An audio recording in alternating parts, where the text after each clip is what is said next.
Hello and welcome to cricket Venkatesh. ఇంట గెలిచి రచ్చ గెలవాలని సామెత. మనం రచ్చ గెలిచినా గెలవకపోయినా అన్నిసార్లు ఇంట మాత్రం గెలుస్తున్నాం. హోమ్లో మనకు తిరుగులేదు.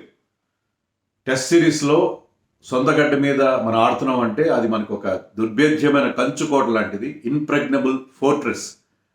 సో ఇక్కడ మనకు తిరుగులేదు. ఇండియా వచ్చి టెస్ట్ సిరీస్ ఆడాలంటే పెద్ద పెద్ద టీమ్సే వణికిపోయాయి. అలాంటి పరిస్థితి ఉండేది. ఈవెన్ స్టీవ్ వాల్ అంటే ఒక గ్రేట్ ఆస్ట్రేలియన్ స్కిప్పర్, అతను వరల్డ్ కప్స్ కూడా గెలిచాడు కానీ ఇండియాలో గెలవలేకపోయాడు. ఫైనల్ ఫ్రాంటియర్ అనేవాడు. ఇండియాలో టెస్ట్ సిరీస్ గెలవడం అతను కళ. ఆ కళ అతను నెరవేరలేదు. అలాంటి రికార్డు మనకి హోమ్లో ఉంది. ఇప్పుడే కాదు, మొదట్లో కాస్త తడబడినా కూడా మొదటి నుంచి కూడా మన హోమ్లో కొంత బాగానే ఆడుతూ వచ్చాం. వైట్ వాష్ కాలేదు.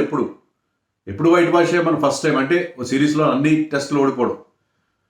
ఫస్ట్ టైం ఎప్పుడు 2000 ఇదే సౌత్ ఆఫ్రికన్ టీంకి అగేన్స్ట్గా మనం 2000లో మొట్టమొదటిసారి హన్సీ క్రూనియా అప్పుడు క్యాప్టెన్. మంచి టీం ఉంటుంది వాళ్ళకి.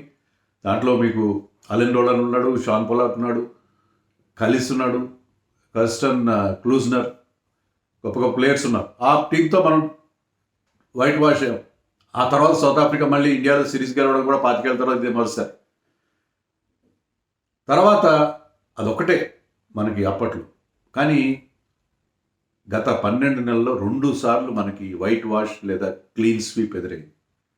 న్యూజిలాండ్తో వరుసగా 3 టెస్టులు, సిరీస్లోని 3 టెస్టులు ఓడిపోయాయి. ఇప్పుడు సౌత్ ఆఫ్రికాతో సిరీస్లోని 2 టెస్టులు ఓడిపోయాయి. చాలా చాలా అవమానకరం. ఎప్పుడూ లేదు మనకి ఇలాంటి పరిస్థితి. అంతకుముందు 12 ఏళ్ల పాటు మనం హోమ్లో ఒక్క సిరీస్ కూడా ఓడిపోలేదు. మహా అయితే డ్రా చేసుకున్నాం తప్పిస్తే ఒక్క సిరీస్ కూడా 12 ఏళ్ల పాటు ఓడిపోలేదు. మనం ఓడిపోయిన టెస్ట్ మ్యాచ్లు కూడా వేళ్ల మీద లెక్క పెట్టచ్చు. కానీ గత అక్టోబర్ నుంచో ఆగస్ట్ నుంచో మనం 7 టెస్ట్ మ్యాచ్లు హోమ్లో ఆడితే దాంట్లో 2 మాత్రం గెలిచాం, 5 ఓడిపోయాం. చాలా దారుణమైన పరిస్థితి కదా ఇది. దీనికి ఎవరు కారణం? గౌతమ్ గంభీరేనా? గౌతమ్ గంభీరే దీనికి కారణమా కాదా? అతను టెస్ట్ మ్యాచ్ ఫార్మాట్కి గుడ్ బై చెప్పాలా, వైట్ బాల్ కోచ్గా కంటిన్యూ అవ్వాలి, రెడ్ బాల్కి దూరం అవ్వాలా అనేది మన వీడియోలో డిస్కస్ చేద్దాం. చివరిలో నేను చెప్తాను, నా అభిప్రాయం చెప్తాను. నా జడ్జిమెంట్ కాదు, నా అభిప్రాయం చెప్తాను. ఏం చేయాలి, తను ఇమీడియట్గా తీసేయాలా లేకపోతే కంటిన్యూ చేయాలా అనేది నేను చెప్తాను. మీ అభిప్రాయం మీరు కామెంట్స్లో చెప్పండి, మనం డిస్కస్ చేద్దాం. దీంట్లో పడాల్సిన అవసరం లేదు. వీడియో కొంచెం లెంత్ అవ్వచ్చు, ఎందుకంటే చాలా ఇష్యూస్ మనం డిస్కస్ చేయాల్సి ఉంది. కానీ మీరు ఓపికగా చూడండి. మనం ఈ ఓటమికి కారణాలని వెతికే ప్రయత్నం చేద్దాం. దానికి గంభీరే పూర్తిగా కారణమా? మీరు చూసే ఉంటారు మ్యాచ్ తర్వాత పోస్ట్ మ్యాచ్ ప్రెజెంటేషన్ అప్పుడు వీడియోస్ కూడా ఇప్పుడు వైరల్ అవుతున్నాయి. గంభీర్ కూడా వస్తారు కదా, అందరూ వస్తారు కదా, మన సపోర్ట్ స్టాఫ్ కూడా వస్తారు. అక్కడ గౌహటి స్టేడియంలో గంభీర్ డౌన్ గంభీర్ హాయ్ అని చెప్పి కొంతమంది అంటే సెక్షన్ ఆఫ్ స్పెక్టేటర్స్ అరవడం నేను ఎప్పుడు చూడలేదు. సరే, క్యాప్టెన్కి అగేన్స్ట్ గానో ఒక ప్లేయర్కి అగేన్స్ట్ గానో ఇలాంటి స్లోగన్స్ రావడం అనేది చాలా కామన్. ఒక కోచ్ గురించి ఇలాంటివి రావడం అయితే ఎప్పుడు చూడలేదు. అంటే అంతగా అన్పాపులర్ అయ్యాడు. సోషల్ మీడియాలో అయితే అతని మీద బోల్డెన్ మీమ్స్ వస్తున్నాయి, అది వేరే విషయం. మరి గంభీర్ ఏమన్నాడు? గంభీర్ తన కంటిన్యూషన్ గురించి ఏమన్నాడు? ఎందుకంటే it's a good thing that he has come to address the press meet. ఇంత జరిగిన తర్వాత కూడా అతను తప్పించుకోవచ్చు, కానీ అతనే వచ్చి ప్రెస్ని అడ్రస్ చేశాడు. ముందుగా అడిగారు, నువ్వు కంటిన్యూ అవ్వాలా, నువ్వు కంటిన్యూ అవ్వచ్చా, నువ్వేనా కరెక్ట్ కోచ్వా అని కూడా అడిగారు. చాలా సూటిగానే అడిగారు. అడిగితే ఏమన్నానంటే, నేను ఫస్ట్ ప్రెస్ మీట్లోనే చెప్పాను, నేను కోచ్గా బాధ్యతలు స్వీకరించిన తర్వాత ఇండియన్ క్రికెట్లో వ్యక్తులు, ఇండివిజువల్స్ ఇంపార్టెంట్ కాదు, టీమ్ ఇంట్రెస్ట్, టీం ప్రయోజనాలు ఇంపార్టెంట్. అందుకని అది బీసీసీఐ నిర్ణయం తీసుకుంటుంది. వాళ్ళు ఉండమంటే ఉంటారు, లేకపోతే వెళ్ళిపోతానని చెప్పి అతను అన్నాడు. సో అది చాలా నిజాయితీగా చెప్పాడు, బాగా. తర్వాత అతను తను డిఫెండ్ చేసుకునే ప్రయత్నం చేశాడు. ఏమన్నాడంటే, ఇదే కోచ్ మీకు ఇంగ్లాండ్లో సిరీస్ డ్రా చేసుకున్నాం, ఏషియా కప్ గెలిపించాను, ఛాంపియన్స్ ట్రోఫీ గెలిపించాను అని డిఫెండ్ చేసుకునే ప్రయత్నం చేశాడు. అది మీరు న్యూజిలాండ్తో ఓడిపోయిన టీం, ఇది చాలా డిఫరెంట్. దాంట్లో చాలా ఎక్స్పీరియన్స్ ఉంది, ఇక్కడ ఎక్స్పీరియన్స్ లేదా. దాంట్లో టాప్ 8 బ్యాట్స్మెన్లో 4 15 టెస్టుల్లో ఆడారు. కానీ వాళ్ళు ఆడారు కదా. ఇప్పుడు ఫస్ట్ మ్యాచ్లో ఆడిన శుభన్ గిల్ పక్కన పెట్టినా కూడా జైస్వాల్ లాంటి వాళ్ళు, తర్వాత ఈవెన్ వాషింగ్టన్ సుందర్ కూడా 2020 నుంచి టెస్ట్ క్రికెట్ ఆడుతున్నాడు. ఆడిన మ్యాచ్లు తక్కువైనా ఓన్లీ ఒక ధ్రువ్ జురెల్, నితీష్ రెడ్డి, సాయి సుదర్శన్ లాంటి వాళ్ళకి తక్కువ ఎక్స్పీరియన్స్ ఉంది. మిగతా వాళ్ళకి ఎనఫ్ ఎక్స్పీరియన్స్తో అది కూడా ఒకటని చెప్పాడు. ఇంకోటి ఏమన్నాడంటే ఇది ట్రాన్సిషన్ అన్నాడు. ఇదే గౌతమ్ గంభీర్ మాంచెస్టర్ టెస్ట్ తర్వాత ఏమన్నాడంటే ఈ ట్రాన్సిషన్ అనే మాటకి ఇష్టం లేదు నాకు ఇప్పుడు ట్రాన్సిషన్లో ఉంది, సీనియర్లు రిటైర్ అయిపోయారు అని చెప్పి తాను డిఫెండ్ చేసుకునే ప్రయత్నం చేశాడు. షెడ్యూలింగ్ సరిగ్గా లేదు. షెడ్యూలింగ్ మరి ఆస్ట్రేలియాలో ఆడి 4 రోజుల తేడాతో సౌత్ ఆఫ్రికా లాంటి టీం మీద ఆస్ట్రేలియాలో T20s ఆడి వచ్చారు. మరి ఇంత నువ్వు ఫైట్ చేస్తావు కదా, మరి ఇంత అగ్రెసివ్గా మరి షెడ్యూలింగ్ మీద ఎందుకు కోచ్గా అబ్జెక్షన్ చెప్పాలి కదా, షెడ్యూలింగ్ కరెక్ట్గా లేదు, మీరు ఇంత తక్కువ గ్యాప్లో మాకు ఎలా ప్రిపేర్ అవుతాం, రెడ్ బాల్ క్రికెట్కి వైట్ బాల్ క్రికెట్లో T20 మ్యాచ్లు ఆడిన ప్లేయర్స్ మళ్ళీ రెడ్ బాల్ క్రికెట్ ఎలా ఆడతారు అని అడగచ్చు కదా. సరే, అతను తనను డిఫెండ్ చేసుకునే ప్రయత్నం చేశాడు. ఒకటి నేను స్పష్టం చేయదలుచుకున్నాను, చాలామంది అభిప్రాయాలు ఏంటంటే మీరు అందరూ జడ్జ్ చేస్తారు కదా, గౌతమ్ గంభీర్ అంటే నాకు ఇష్టం లేదు, అందుకని అతని మీద క్రిటిసైజ్ చేయడానికి ఇష్టపడతాను, అందుకే వీడియోలు చేస్తున్నానని అనుకుంటాను. కానీ నేను ఒకటి చెప్పన, గౌతమ్ గంభీర్ మీద నాకు చాలా రెస్పెక్ట్ ఉంది. అంటే యాజ్ ఎ పర్సన్ అతను చాలా ఇండియా గెలిపించాలి, మన దేశ ప్రతిష్టను నిలబెట్టాలి అని ఒక ప్లేయర్గా ఉన్నప్పుడు, కోచ్గా ఉన్నప్పుడు కూడా అది అతను ఆ తపన, ఆ పట్టుదల అతనిలో ఖచ్చితంగా ఉన్నాయి. అతని సిన్సియారిటీని ఎవ్వరూ శంకించాల్సిన అవసరం లేదు. అతని పద్ధతుల విషయంలో మీకు నాకు భిన్నాభిప్రాయాలు ఉండొచ్చు, తేడా ఉండొచ్చు, విభేదించవచ్చు, కానీ అతని సిన్సియారిటీ ఖచ్చితంగా India flag should fly high అనే ఒక ఫీలింగ్తో ఉంటాడు అతను ఎప్పుడు ప్లేయర్గా ఉన్నప్పుడు. కాబట్టి అందుకనే 2007 T20 వరల్డ్ కప్లో కానీ 2011 వన్డే వరల్డ్ కప్లో కానీ ఫైనల్లో ఒక అద్భుతమైన ఇన్నింగ్స్ ఆడి 2 సార్లు కూడా మన గెలుపులో, ఆ ట్రోఫీల గెలుపులో మనకు కీలకమైన పాత్ర పోషించాడు. ఆ పట్టుదల, కసి ఉంటుంది అతను. కోచ్గా కూడా అలాగే ఇండియాకి ఎప్పుడూ అన్ని ట్రోఫీలు అందించాలి, ఇండియా ప్రతి మ్యాచ్లో గెలిపించాలనే ఒక కసి అతనిలో ఖచ్చితంగా ఉంది. కానీ అతని విధానాల్లో తేడా ఉండొచ్చు. ఇప్పటికీ నేనేం చెప్తానంటే అతను వైట్ బాల్ విషయంలో నేను అంటే కొంతమందికి నచ్చలేదు, వైట్ బాల్లో కూడా అలా చేసాడు ఇలా చేశాడు అన్నారు. ఈవెన్ శ్రీలంకలో ఓడిపోయాం మనం వన్డేల్లో.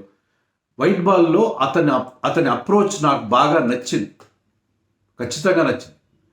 నేను ఇక్కడ ఒక ఎగ్జాంపుల్ చెప్తాను. నేను 3 ఏళ్ల క్రితం మన 2022 T20 వరల్డ్ కప్ ఓడిపోయిన తర్వాత నేను ఒక వీడియో చేశాను, నెక్స్ట్ ఏంటి అని చెప్పి. దానికి అప్పట్లోనే దాన్ని 70,000 పైగా చూశారు. నా వీడియోలు అంత ఎక్కువ ఎవరు చూడరు, అంత నెంబర్. దాంట్లో నేను కొన్ని పాయింట్స్ చెప్పాను. ఏంటంటే మనకి ఒక ఎక్స్ప్లోజివ్ ఓపెనర్ ఉండాలి, మీకు టాప్ 5లో టాప్ 6లో 2 లెఫ్ట్ హ్యాండర్స్ ఉండాలి, మీకు టాప్ 5లో మీకు కనీసం 2 పార్ట్ టైం బౌలింగ్ చేయగలిగే వాళ్ళు ఉండాలి. తర్వాత మీకు లెఫ్ట్ ఆర్మ్ పేసర్ ఉండాలి, లెగ్ స్పిన్నర్ ఉండాలి, టాల్ ఫాస్ట్ బౌలర్ ఉండాలి, మీకు కనీసం 2 ఆల్రౌండర్స్ టీంలో ఉండాలి. ఇలాంటి ఒక 11 పాయింట్స్ నేను చెప్పాను. 11 పాయింట్స్ చెప్పాను. దానికి ఎగ్జాంపుల్గా ప్లేయర్స్ పేర్లు కూడా చెప్పాను. ఎక్స్ప్లోజివ్ ఓపెనర్గా ఈ టేక్ సంజు శాంసన్ ఓపెనర్గా ఆడించండి, అతను లాంగ్ రన్ ఇవ్వండి. పార్ట్ టైమర్గా తిలక్ వర్మ పేరు చెప్పాను. తర్వాత లెగ్ స్పిన్నర్గా కుల్దీప్ యాదవ్ రెగ్యులర్ లేడు టీంలో, కుల్దీప్ యాదవ్ పేరు చెప్పాను. లెఫ్ట్ ఆర్మ్ పేసర్గా హర్షదీప్ పేరు చెప్పాను. టాల్ బౌలర్గా ప్రసిద్ధ్ కృష్ణ పేరు చెప్పాను. సో ఇలాగా నేను కొన్ని సజెషన్స్ ఇచ్చాను ఆ వీడియోలో. అవన్నీ చాలా రోజులుగా మనం మిస్ అవుతున్నాం. మనం అప్పట్లో అవన్నీ మిస్ అయ్యాం. లెఫ్ట్ హ్యాండర్స్ ఉండేవారు కాదు మన టీంలో, లెఫ్ట్ ఆర్మ్ పేసర్ ఉండేవాడు కాదు, లెగ్ స్పిన్నర్ ఉండేవాడు కాదు, ఫింగర్ స్పిన్నర్స్తో వెళ్ళేవాళ్ళు అప్పటి 2022 వరకు. వికెట్ కీపర్లు ఉండేవాడు టీంలో, పార్ట్ టైంలో ఒక్కడు కూడా బౌలింగ్ వేసేవాడు కాదు. మనం 2019 సెమీఫైనల్ ఓడిపోయాం కదా, వరల్డ్ కప్ సెమీఫైనల్ న్యూజిలాండ్తో. అప్పుడు ఆ టీంలో 4 కీపర్స్ ఉన్నారు. రాహుల్ ఉన్నాడు, రిషబ్ పంత్, ధోని, దినేష్ కార్తిక్. సో కీపర్లు ఉండేవారు అందరు టీంలో. ఇలాంటి టీం మనకు అప్పుడు ఉండేది. కానీ గౌతమ్ గంభీర్ వచ్చిన తర్వాత నేను చెప్పిన అన్ని ఆస్పెక్ట్స్ని అతను అమల్లోకి తెచ్చాడు. నేను చెప్పానని కాదు, ఎవరైనా అది చేస్తారు. అది గతంలో ఉన్న కోచ్లు అందరూ అది మిస్ అయ్యారు, సింపుల్ లాజిక్ మిస్ అయ్యారు. కానీ అలాగే మనం అనుకున్నట్టు సంజు శాంసన్కి ఓపెనింగ్ ఇచ్చాడు, తిలక్ వర్మకు ఒక లాంగ్ రన్ ఇచ్చాడు, హర్షదీప్ టీంలోకి వచ్చాడు, కుల్దీప్ వచ్చాడు, తర్వాత ప్రసిద్ధ్ కృష్ణ వచ్చాడు. వీళ్ళందరూ అంటే ఏ రిక్వైర్మెంట్స్ కావాలో రోల్ క్లారిటీ అనేది క్లియర్గా ఇంప్లిమెంట్ చేస్తున్నారు. అందుకని గౌతమ్ గంభీర్ అంటే కొంతమంది ప్లేయర్స్ని పక్కన పెట్టాడా, పలానా వాళ్ళని ఎంకరేజ్. అలాగే ఇంకోటి కూడా చెప్పాను ఏంటంటే, మీ బౌలర్స్ ఎవరైతే ఉంటారో వాళ్ళు కొంత బ్యాటింగ్ చేయగలిగే వాళ్ళు కాదు. హర్షిత్ రాణా మనకు నచ్చిన హర్షిత్ రాణా ఆ కేటగిరీలోనే అతను ఎంకరేజ్ చేశాడు. సో అతని విషయంలో వైట్ బాల్ విషయంలో గంభీర్ మీద నాకు ఎలాంటి అభ్యంతరాలు లేవు. ఎందుకంటే నేను చెప్పానని కాదు, ఆ వీడియో ఇప్పుడు అన్ని పాత సినిమాలన్నీ మళ్ళీ రిలీజ్ చేస్తున్నారు. కొత్త సినిమా రిలీజ్ చేశారు, శివ రిలీజ్ చేశారు, షోలే కూడా రిలీజ్ చేయబోతున్నారు. అలాగే వీడియో కూడా నేను మన ఛానల్ ట్యాబ్ ఓపెన్ చేస్తే మీకు అదే కనిపించేట్టుగా పెట్టాను. కిందగా డిస్క్రిప్షన్లో ఇస్తాను. ఆ వీడియో మళ్ళీ మీరు ఒకసారి చూడండి. నేను చెప్పిన పాయింట్స్ అన్ని ఇప్పుడు ఆ టెంప్లెట్ని మన గౌతమ్ గంభీర్ ఇంప్లిమెంట్ చేస్తున్నాడు. అది నేను చెప్పాను కదా, ఎవరైనా అది చెప్తారు. అలాంటి మిగతా దేశాల్లో అలాంటి టెంప్లెట్ ఫాలో అవుతున్నారు. అది మనం అల్టిమేట్గా ఫైనల్గా ఇప్పుడు ఫాలో అవుతుంది. అందుకే మనకి మంచి రిజల్ట్స్ వస్తున్నాయి అని నా అభిప్రాయం. సో అది ఆ వీడియో చూడండి, మీరు కూడా చూడండి మరొకసారి. మళ్ళీ రిలీజ్ అయిన పాత సినిమా అనుకోండి. సో గంభీర్ విషయంలో నాకు పూర్తిగా అతని మీద ద్వేషం కానీ హేట్రెడ్ కానీ ఏమీ లేదు. బట్ టెస్ట్ మ్యాచ్ల విషయంలో అతను చేసిన తప్పులేంటో మీకు 1 by 1 చెప్తాను. ఎందుకని మనకి ఇంత పూర్ రిజల్ట్స్ వస్తున్నాయి. ఎందుకంటే గంభీర్ రికార్డ్ చూడండి, ముందు ఫిగర్స్ 19 టెస్ట్ మ్యాచ్లకి అతను వచ్చిన తర్వాత అతని హ్యాండ్లో కోచ్గా 19 టెస్ట్ మ్యాచ్లు ఆడాం, 7 మాత్రమే గెలిచాం. ఆ 7లో ఎవరి మీద గెలిచాం? బంగ్లాదేశ్ మీద 2, వెస్టిండీస్ మీద 2, ఇంగ్లాండ్ మీద 2, ఆస్ట్రేలియా మీద 1. 7 మాత్రం ఇది 2 సిరీస్లు గెలిచాం. అది lowly placed Bangladesh and West Indies పైన. ఆస్ట్రేలియాతో సిరీస్ ఓడిపోయాం, ఇంగ్లాండ్తో డ్రా చేసుకున్నాం. సో ఇది అతను 19 టెస్ట్లో 10 టెస్ట్ మ్యాచ్లు ఓడిపోయాం. 10 టెస్ట్ మ్యాచ్లు అంటే విన్ రికార్డ్ ఎంత 35% ఎంత ఉంది, అంటే 1/3 మాత్రం విన్ రికార్డ్ ఉంది, 2 డ్రాలని. సో 19 టెస్ట్ మ్యాచ్లో 10 ఓడిపోయి 7 మాత్రం గెలిచి 2 ఓడిపోయాం. దాంట్లో హోమ్ టెస్ట్ మ్యాచ్లు ఎక్కువ ఓడిపోయాం. 5 టెస్ట్ మ్యాచ్లు హోమ్లో ఓడిపోయాం. 7 టెస్ట్ మ్యాచెస్ ఆడితే హోమ్లో, దాంట్లో 5 మ్యాచ్లు ఓడిపోయాం. హోమ్ రికార్డ్ చాలా దారుణంగా ఉంది. దీనికి కారణాలు ఏంటి? ఫస్ట్ అండ్ ఫార్మోస్ట్ సీనియర్లని బయటికి పంపించారు. అంటే దీన్ని డిస్ప్యూటెడ్, అంటే దీనికి మనకు ఎలాంటి ఆధారాలు లేవు. అంటే విరాట్ కోహ్లీ, రోహిత్ శర్మ, అశ్విన్ నిష్క్రమణకి గంభీరే కారణమా అనడానికి నా దగ్గర లేవు, ఎవరి దగ్గర ఆధారాలు లేవు. ఈ ప్రశ్నలకి ఇండియన్ క్రికెట్లో ఎప్పుడు సమాధానాలు దొరకవు.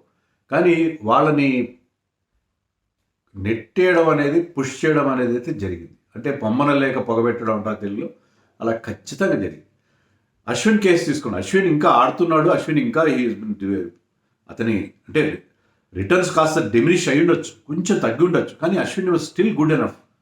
ఫిట్నెస్ కూడా మెయింటైన్ చేస్తున్నాడు. Original is not a very fit man, కానీ ఫిట్నెస్ మెయింటైన్ చేస్తున్నాడు. T20sగా ఆడుతున్నాడు.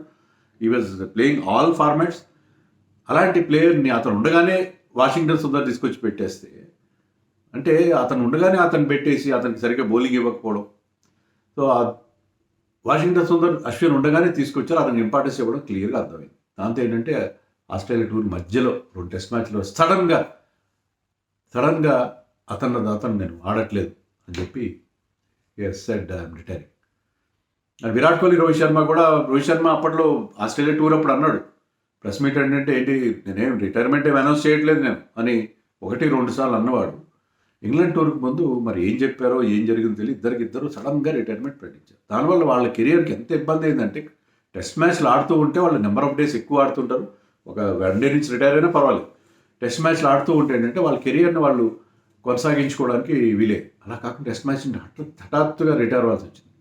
సో నేనేమంటున్నానంటే, ఎప్పటికప్పుడు వాళ్ళకి ఏజ్, వాళ్ళ ముగ్గురు కూడా 35-36 దాటిన వాళ్ళే.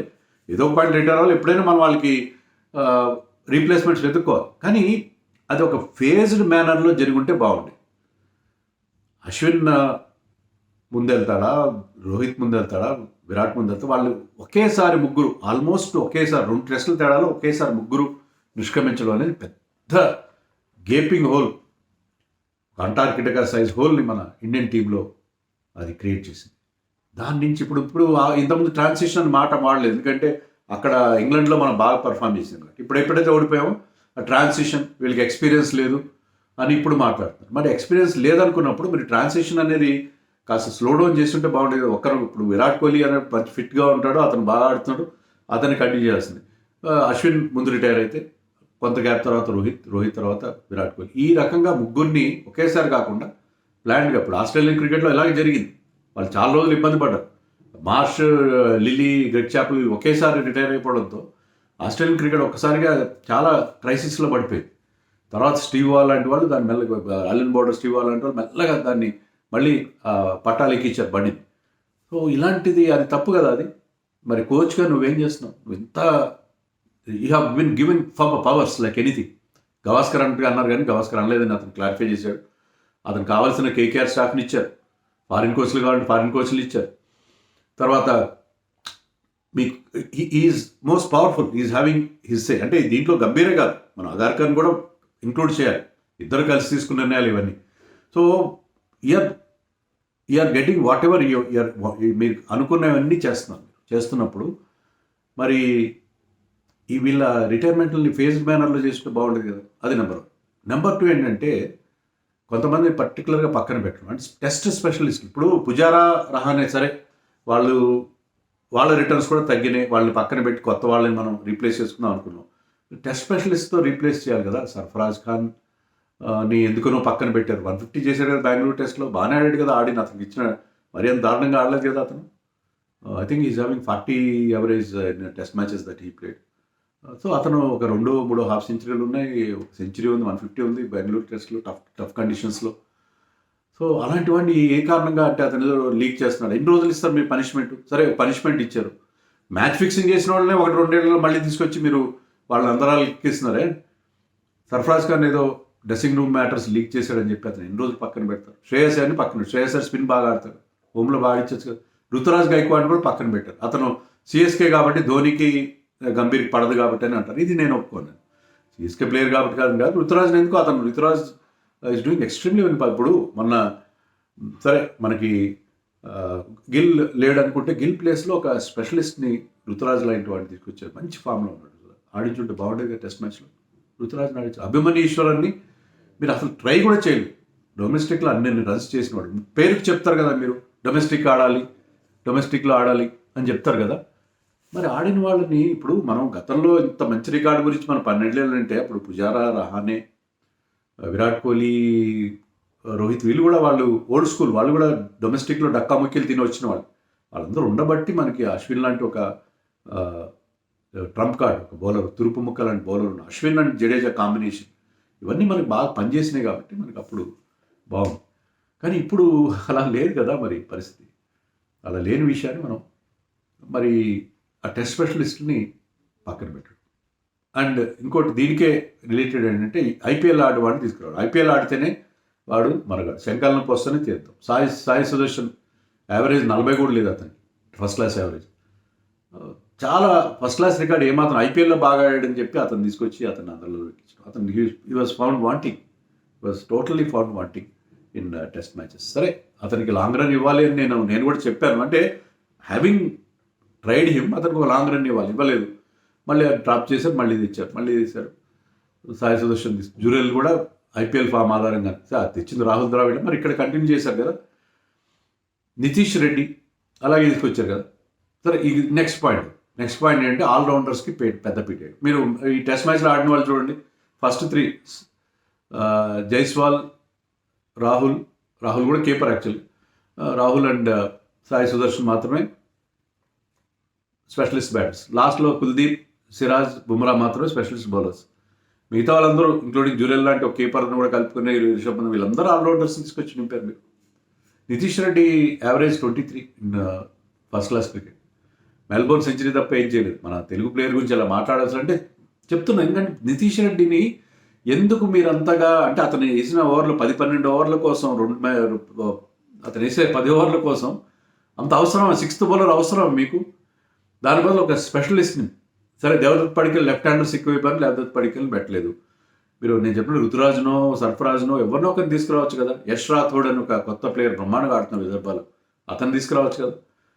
అలా ఆడకుండా మీరు ఫామ్లో ఉన్న వాళ్ళని ఆడించకుండా మీరు నితీష్ రెడ్డిని ఆడిస్తే ఏ బేసిస్ మీద ఆడిస్తారు? వాషింగ్టన్ సుందర్ అతను బౌలరో బ్యాట్స్మెన్ అతనికి అర్థం కాదు. ఇప్పుడు అడిగితే అతన్ని నువ్వు బౌలరో బ్యాట్స్మెన్ అంటే అతను ఆ విషయం మర్చిపోయి ఉంటాడు. ఎందుకంటే బౌలర్గా వచ్చాడు, అతను బ్యాట్స్మెన్గా మార్చారు, నెంబర్ 3లో ఆడించారు. ఫస్ట్ టెస్ట్లో బాగానే ఉంది, బాగానే ఆడాడు మిగతా వాళ్ళ మీద. నెంబర్ 3లో అక్కడ ఉన్నవాడిని పక్కన నెట్టడం, నెంబర్ 3 ఒక స్పెషలిస్ట్ పొజిషన్ అనే విషయాన్ని మర్చిపోవడం వేరే సరే. సరే ఆడినంత బాగానే ఆడాడు. నెక్స్ట్ టెస్ట్లో అతను వేసిన ఏం పాపం చేశాడు? అది నెంబర్ 8కి అతన్ని నెట్టారు. నెంబర్ 8లో వచ్చి 48 చేశాడు. మిగతా వాళ్ళ ముందు ఆడిన వాళ్ళందరూ కంటే చాలా బెటర్గా ఆడాడు కదా. ఎందుకు నెంబర్ 8లో ఆడించారు నాకు అర్థం కాదు. నెంబర్ 4లో కనీసం జురెల్ ప్లేస్లో అతను ఆడించి ఉండొచ్చు కదా. నెంబర్ 3లో సాయి సుదర్శన్ ఆడిద్దామని అనుకున్నా సరే, ఇది అర్థం కాదు. తర్వాత బ్యాటింగ్ డెప్త్ అని చెప్పి మీరు ఇంగ్లాండ్లో కుల్దీప్ యాదవ్కి ఒక్క మ్యాచ్ కూడా ఆడించలేదు. కుల్దీప్ యాదవ్ ఆడి ఉంటే ఆ సిరీస్ గెలిచేవాళ్ళని చెప్పి చాలామంది మాజీలు, నేను నాలాంటి వాళ్ళు కాదు, those who played cricket in the highest level చాలామంది భావిస్తున్నారు. కుల్దీప్ ఎందుకంటే మీరు నెంబర్ 8 దాకా బ్యాటింగ్ ఉండాల్సిన అవసరం లేదు టెస్ట్ మ్యాచ్లో. దిస్ నాట్ మీరు మనం అనుకున్నట్టుగా ఇందాక అనుకున్నట్టుగా వైట్ బాల్ క్రికెట్లో మీకు బ్యాటింగ్లో డెప్త్ ఉండాలి అంతా, కానీ మీకు నలుగురు పక్కా బౌలర్స్ ఉండాలి. మీకు అక్కడ బౌలర్స్ లేకుండా ఎట్లా అవుతుంది? నలుగురు ఉండాలి. ఒక 5th బౌలర్ విషయంలో ఆల్రౌండర్ అని పెట్టుకోండి, ఒక పార్ట్ టైం అని పెట్టుకోండి, పర్లేదు. విరాట్ కోహ్లీ పీరియడ్లో మనం బయట గెలిచాము, ఆస్ట్రేలియాలో 2 సిరీస్లు గెలిచాము, తర్వాత డొమెస్టిక్లో అంత తిరుగులేని రికార్డ్ పెట్టుకున్నామంటే 5 బౌలర్స్ అనేది ఖచ్చితంగా నాన్ నెగోషియబుల్గా పెట్టుకున్నాడు విరాట్ కోహ్లీ, రవి శాస్త్రి రెజిమ్లో. బయట వెళ్ళినప్పుడు ఎప్పుడైనా కొంచెం కాంప్రమైజ్గా శార్దుల్ ఠాకూర్నో లేకపోతే హనుమ విహార్ని పెట్టేవారు, కానీ 5 బౌలర్స్ ఉండాల్సిన 6 మాత్రం బ్యాట్స్మెన్. కనీసం 4 బౌలర్ని పెట్టుకోండి, ముగ్గురే పెట్టుకుంటే ఎట్లా? కుల్దీప్ యాదవ్ కానీ హర్షదీప్ కానీ ఈ రకంగా సఫర్ అవుతున్నారు మన టీంలో. సో మీరు 3 బౌలర్స్ థియరీతో ఇంగ్లాండ్లో గెలవాల్సిన సిరీస్, ఇంగ్లాండ్ ఎంత దారుణంగా ఆడుతారో మనం చూసే కదా ఆస్ట్రేలియాలో. ఇంగ్లాండ్ లాంటి టీం మీద అలాంటి ఫ్లాట్ పిచ్ల మీద మనం సిరీస్ గెలిచుండేవాడు కుల్దీప్ ఆడుంటే. సో బ్యాటింగ్ డెప్త్ మీద ఎంత ఫోకస్ పెట్టి నీ బ్యాట్స్మెన్ మీద నీకు నమ్మకం లేకపోతే ఎట్లా? సో ఇది నాకు అర్థం కాని విషయం. తర్వాత కొన్ని నిర్ణయాలు బెంగళూరు టెస్ట్లో న్యూజిలాండ్తో, అక్కడ చాలా మంచి మాయిశ్చర్ ఉంది, గ్రీన్ టాప్ ఉంది, దాని మీద ఫస్ట్ బ్యాటింగ్ తీసుకో. మనం అంతా 100లో 78 అంతా ఆల్అౌట్ అయిపోయారు మన వాళ్ళు. న్యూజిలాండ్ వాళ్ళకి హోమ్ కండిషన్స్ లాగా ఉన్నాయి, వాళ్ళకి ఆక్లాండ్లో ఆడినట్టు ఉంది, బెంగళూరులో ఆడినట్లేదు వాళ్ళకి. వాళ్ళు గెలిచేస్తారు. మరి మొన్న ఈడెన్ గార్డెన్స్లో నాకు ర్యాంక్ టర్నర్ కావాలని చెప్పి వచ్చి గౌతమ్ గంభీర్ ఒప్పుకున్నాడు స్వయంగా. అండ్ సౌరవ్ గంభీర్ చెప్పాడు, Gambhir team wanted a rank Turner అని చెప్పాడు. గంభీర్ డెసిషన్ అది, to have a rank Turner. Rank Turner మీద లాటరీ అయిపోతుంది. సైమన్ హార్మర్ లాంటి బౌలర్ ఒక సూపర్ హీరో అయిపోతాడు. సో మీకున్న అడ్వాంటేజ్ పోతుంది. ర్యాంక్ టర్నర్ మీద మీకు కంప్లీట్గా లాటరీ అయిపోతుంది. ఆ లాటరీ అయిపోయి వాళ్ళకి ఆ పైచే వచ్చేలాగా చేశారు. సో ఈ డెసిషన్స్, అతను తీసుకున్న కొన్ని దుందుడుకు నిర్ణయాలు. ఇంకోటి కొంచెం అంటే ఇది జనరల్గా ఏంటంటే అభిషేక్ నయర్ని బయటకు పంపించాం. అభిషేక్ నయర్ని ఎందుకు బయటకు పంపించారు? కేకేఆర్లో ఉన్నాడు, అతనితో పాటు ఉన్నాడు బాగా, ఇద్దరు కలిసే వాళ్ళు కేకేఆర్లో కానీ ఎల్ఎస్జీలో కూడా I think I was there. So Abhishek నయర్ని మీరు అడగండి, వరుణ్ చక్రవర్తిని అడగండి, నన్ను ఒక మంచి బౌలర్గా తీర్చిదిద్దింది అభిషేక్ నయర్ అని చెప్తాను. అతను he works on place like anything. వాళ్ళకు మంచి ఒక రెజిమెంట్ ఇస్తాడు, మంచి డిసిప్లిన్. దినేష్ కార్తిక్ మళ్ళీ కంబ్యాక్ అవ్వడానికి కారణం అభిషేక్ నయర్. ఇప్పుడు రీసెంట్గా రోహిత్ శర్మ మంచి ఫిట్నెస్ సాధించి మళ్ళీ అతను గ్యాప్ తర్వాత కూడా ఫామ్ అందుకున్నాడంటే అభిషేక్ నయర్. సో అభిషేక్ నయర్ రోహిత్ శర్మ మిత్రుడను, లేకపోతే రోహిత్ శర్మ అతను కలిసి ఏదో కుట్ర చేస్తున్నాను, అతన్ని టీం నుంచి బయటకు పంపించి చాలా మంచి నాకు బాగా నచ్చే కోచ్ అతను. సో కేకేఆర్ గెలిచింది అంటే దాంట్లో శ్రేయస్ అయ్యర్ రోల్ ఉంది, గంభీర్ రోల్ ఉంది, అభిషేక్ నయర్ రోల్ ఉంది, చంద్రకాంత్ అందరి రోల్ ఉంది. కానీ నేను ఒక్కడిని క్రెడిట్ తీసుకుంటానంటే కాదు కదా. Abhishek near it's very good. Youngsters, ముఖ్యంగా యంగ్స్టర్స్ని, ఏ ప్లేయర్కైనా ప్రాబ్లం ఉన్నప్పుడు వాళ్ళకి 1-to-1 వాళ్ళతో మంచి ఇంటరాక్ట్ అయ్యి వాళ్ళ ప్రాబ్లం నుంచి బయటపడేసి కోచ్. అలాంటి వాడిని, అలాంటి సపోర్ట్ స్టాఫ్ని మనం లేకుండా చేసి, సో ఇవన్నీ గంభీర్ వల్ల ఇలాంటి లోపాలు నాకు కనిపించింది. సరే ఇది ఒక్కడైనా గంభీర్ ఒక్కడైనా కారణం కాదు. మెయిన్ కారణం అంటే ఇప్పుడు గతంలో మనం బంగ్లాదేశ్లో టెస్ట్ మ్యాచ్ ఆడబోయి అతి కష్టం మీద గెలిచి మీర్పూర్లో అనుకుంటాం. అప్పుడు కుల్దీప్, అశ్విన్ మనని బయటపడేశారు. మనం కొన్ని సందర్భాల్లో, చాలా సందర్భాల్లో హోమ్లో కూడా స్టీవ్ ఒకీఫ్ లాంటి బౌలర్లు అలాంటి వాళ్ళతో కూడా మనం ఇబ్బంది పడిన సందర్భాలు ఉన్నాయి, బిఫోర్ గంభీర్ రాకముందు కూడా. ఓవరాల్గా ఏమవుతుందంటే మీకు టెస్ట్ స్పెషలిస్టులు అనేవాళ్ళు మాయమైపోతున్నారు. ఐపీఎల్ ఆడితేనే మీకు బోల్డెన్ డబ్బులు వస్తాయి, ఐపీఎల్ ఆడితేనే మీకు ఫోకస్ ఉంది. మీకు ఆటోగ్రాఫ్ కాదు కదా, సెల్ఫీ కూడా అడిగేవాడు ఉంటాడు. పుజారాని ఎవరు సెల్ఫీ అడుగుతారు? రహానేని ఎవరు సెల్ఫీ అడుగుతారు? చాలా తక్కువ మంది కదా. అదే ఇప్పుడు అభిషేక్ శర్మ సూపర్ హీరో, అదే మీకు అభిమన్యూశ్వరన్ గుర్తు కూడా పట్టరు రోడ్డు మీద వెళ్తుంటే. అలాంటి కల్చర్ ఉంది మన దగ్గర. అంటే అయిపోయింది అట్లా. ఐపీఎల్ ఆడడం వల్ల మనీ వస్తుంది మెయిన్ థింగ్. తర్వాత ఐపీఎల్ కాంట్రాక్ట్ చిన్న ఇప్పుడు పుజారా కంటే కూడా చిన్న ఐపీఎల్లో ఆడే మామూలు ఒక సాధారణమైన ప్లేయర్ మనకి ఆయుష్ మాత్రే లాంటి వాళ్ళు కూడా మంచి అమౌంట్ రావచ్చు. ఇప్పుడు కుమార్ కుషాగ్రావ్ అలాంటి వాళ్ళకి 7 కోట్లు 6 కోట్ల కాంట్రాక్ట్లు వచ్చినాయి. పుజారా ఏడాదంతా టెస్ట్ క్రికెట్ ఆడినా అంత రాదేమో బహుశా. దాన్ని బట్టి అర్థం చేసుకోండి ఎంత డిఫరెన్స్ ఉంది. అది కాక మీ టెస్ట్ క్రికెట్ కానీ మీరు రంజీ ట్రాఫీ కానీ ఆడితే 3 రోజులు 4 రోజులు 5 రోజులు ఒళ్ళు హోనం చేసుకుని ఫీల్డింగ్ చేయాలి. బ్యాటింగ్ కూడా ఒక సెంచరీ చేస్తే బౌలర్తో రన్నింగ్ చేయాలి. అదే మీరు T20 మ్యాచ్ ఆడితే 1.5 అవర్ ఫీల్డింగ్ చేయాలి. బౌలర్ అయినా 4 ఓవర్లు వేస్తారు. ఫాస్ట్ బౌలర్ అయినా 4 ఓవర్లు వేస్తారు. 1.5 అవర్ ఫీల్డింగ్ చేయాలి. బ్యాటింగ్ చేసినా ఒక 5-6 ఓవర్లు బ్యాటింగ్ చేస్తారు, లేదా 10 ఓవర్లు బ్యాటింగ్, మాక్సిమం 20 అవర్స్ బ్యాటింగ్ చేస్తారు. టెస్ట్ మ్యాచ్లో అయితే రోజుకు 90 ఓవర్లు బ్యాటింగ్ చేయాలి. మీరు కనుక నిలదొక్కుంటే ఎందుకు కింద ఒళ్ళు హోనం చేసుకోవాలి? మోడర్న్ ఇప్పుడు జెన్జీ అలా భావించట్లేదు. రిలాక్స్ చిల్ అవుట్ ఆడదాం 3 అవర్స్ ఫస్ట్ షో సినిమాకి వెళ్ళినట్టు. మ్యాచ్లు కూడా ఎండలో జరగవు. Most of the T20 matches happen in the night. So మనం ట్యాన్ అవ్వం, అలసట ఉండదు, ఎక్కువ ఎండలో ఆడాల్సిన పని లేదు అని చెప్పి they are getting attracted to IPL. So దీనికి ఏం చేయాలి? టెస్ట్ మ్యాచ్లు ఆడిన వాళ్ళకి మంచి బ్రహ్మాండమైన కాంట్రాక్ట్ ఇవ్వాలి. ఇప్పుడు పుజారాకి ఏలో ఉండేవాడు కాదు. పుజారా ఏ గ్రేడ్ A+లో చాలా తక్కువ పీరియడ్ ఉన్నాడు అతను. ఎందుకంటే ఒకటే ఫార్మాట్ ఆడతాడు. నేను దీని గురించి వీడియో కూడా చేశాను. మరి ఒకటే ఫార్మాట్ ఆడుతున్న విరాట్ కోహ్లీకి, రోహిత్ శర్మకి A+ ఇచ్చారు. పుజారా ఒకటే ఫార్మాట్ ఆడుతున్నప్పుడు ఒకటే ఫార్మాట్ ప్లేయర్ కాబట్టి అతన్ని A+ ఇవ్వకుండా చేశారు. సో అతనికి వేరే రకంగా IPL కాంట్రాక్ట్ రాని వాడికి వీళ్ళతో మ్యాచింగ్ స్టైల్లో ఇస్తే కానీ లేకపోతే రారు. టెస్ట్ మ్యాచ్ ప్లేయర్స్ ఎవరో ఇంత అలసిపోయి రిస్క్ రివార్డ్ రేషియో అని ఉంటుంది కదా, ఇప్పుడు మనం మాట్లాడుతున్నాం. ఇంత రిస్క్ పడి మీకు వచ్చే రివార్డ్స్ తక్కువ ఉన్నప్పుడు ఎవరు వస్తారు? That is the main reason. మనకి IPL అనే కాదు, IPL కాకుండా ఈ వైట్ బాల్ క్రికెట్లో వచ్చే ఫోకస్, మీరు IPL ఆడినా ఆడకపోయినా మీరు ఇండియా తరఫున మీరు వన్డేల్లో కానీ T20లో కానీ బ్రహ్మాండంగా పర్ఫామ్ చేసి వరల్డ్ కప్స్లో వీళ్ళు బికమ్ ఏ హీరో. మీకు టెస్ట్ మ్యాచ్లో అలా అవ్వట్లేదు కదా. సో అది మేజర్ థింగ్, అది అక్కడ ఉంది. తర్వాత షెడ్యూలింగ్, అది గంభీర్ చెప్పిన షెడ్యూలింగ్ ఏంటంటే, ఇప్పుడు శుభ్మన్ గిల్ ఎందుకు ఇంజర్డ్ అయ్యాడు? వన్డేలు ఆడాడు, టెస్ట్ మ్యాచ్లు వెళ్ళాడు, వన్డేలు ఆడాడు, T20s ఆడాడు, వచ్చి మెడ పట్టుకుని కూర్చున్నాడు. సో అంత షెడ్యూల్ అంటే బ్రాడ్కాస్టర్ హ్యాపీగా ఉంది. బ్రాడ్కాస్టర్ 2 టెస్ట్ మ్యాచ్లు ఇస్తాం మీకు, సౌత్ ఆఫ్రికాలో 2 టెస్ట్ మ్యాచ్లు. ఆ 2 టెస్ట్ మ్యాచ్లు అంటే 10 రోజుల పాటు వీళ్ళందరికీ కామెంటేటర్లు డబ్బులు ఇవ్వాలి, టెక్నీషియన్స్కి ఇవ్వాలి, వాళ్ళంతా టెక్నికల్ ఏర్పాట్లు చేయాలి. దానికి గిట్టుబాటు కాదు. సరే, దాంతోపాటు మీకు 3 వన్డేలు, 5 T20లు ఇస్తాం, దీంట్లో డబ్బులు దండుకోండి, మీరు దీంట్లో వచ్చిన లాస్లు దాంట్లో కవర్ చేసుకోండి అని చెప్పి బ్రాడ్కాస్టర్ కోసం ఇలాంటి పెద్ద సిరీస్లు విత్ ఆల్ ఫార్మాట్స్ మొత్తం కలిపి పెట్టేస్తున్నారు. దీనివల్ల టెస్ట్ మ్యాచ్ మీద ఫోకస్. మీరు ఆస్ట్రేలియా చూడండి, ఆస్ట్రేలియాలో హాజల్వుడ్ కానీ ట్రావిస్ హెడ్ లాస్ట్ 2 మ్యాచెస్కి టెస్ట్ మ్యాచ్లు ఆడడం ఎవరు లేరు. మన వాళ్ళు శుభ్మన్ గిల్ ఉన్నాడు, లాస్ట్ 2 మ్యాచెస్ కూడా శుభ్మన్ గిల్ ఉన్నాడు, అక్షర్ పటేల్ ఉన్నాడు, వాషింగ్టన్ సుందర్, ఇలాంటి వాళ్ళు 3-4 టెస్ట్ ప్లేయర్స్ చివరి దాకా కంటిన్యూ అయ్యారు మన దగ్గర.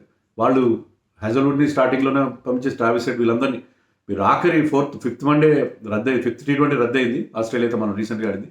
4th మ్యాచ్లో చూస్తే ఒక్క టెస్ట్ యాషెస్ ఆడుతున్న ఒక్క ప్లేయర్ కూడా లేడు. సో వాళ్ళు ఆ గ్యాప్ ఇచ్చారు, మనం ఆ గ్యాప్ ఇవ్వట్లేదు. షెడ్యూలింగ్ టెక్నికల్గా మాట్లాడితే వాళ్ళు ఇండియా వస్తే స్వీప్ షాట్ కొట్టి గెలిచేస్తాం. ఇప్పుడు ఇంగ్లాండ్లో వాళ్ళు లాస్ట్ ఇయర్ ఇంగ్లాండ్ సిరీస్ వచ్చినప్పుడు వాళ్ళు UAEలో, అబుదాబిలో, దుబాయ్లోనూ వాళ్ళు స్వీప్ షాట్ ప్రాక్టీస్ చేసి వచ్చారు. ఫస్ట్ టెస్ట్లో మనం టేకింగ్ విత్ సర్ప్రైజ్. హైదరాబాద్ జరిగిన టెస్ట్లో బెన్ డకెట్ కానీ అలీ పోప్ కానీ రివర్స్ స్వీప్ ఆడి మన మీద టెస్ట్ గెలిచేశారు. అంతకుముందు నాకు బాగా గుర్తు 1986 వరల్డ్ కప్ మన ఇండియాలో జరిగింది. అప్పుడు సెమీఫైనల్ ఇంగ్లాండ్ పైన వాళ్ళు ఏం చేశారంటే లోకల్గా లెఫ్ట్ ఆర్మ్ స్పిన్నర్స్ని పిలిపించుకున్నారు. లోకల్ లెఫ్ట్ ఆర్మ్ స్పిన్నర్స్ పిలుచుకుని బూచ్, గ్యాటింగ్ వీళ్ళంతా స్వీప్లు ఆడుతూ పోయి మనం సెమీఫైనల్లో మన మనిందర్ సింగ్, రవిశాస్త్రి ఇద్దరు లెఫ్ట్ ఆర్మ్ స్పిన్నర్స్కి ఎగిరిగా స్వీప్ షాట్ ఆడి మనని ఆ మ్యాచ్లో ఓడించేశారు.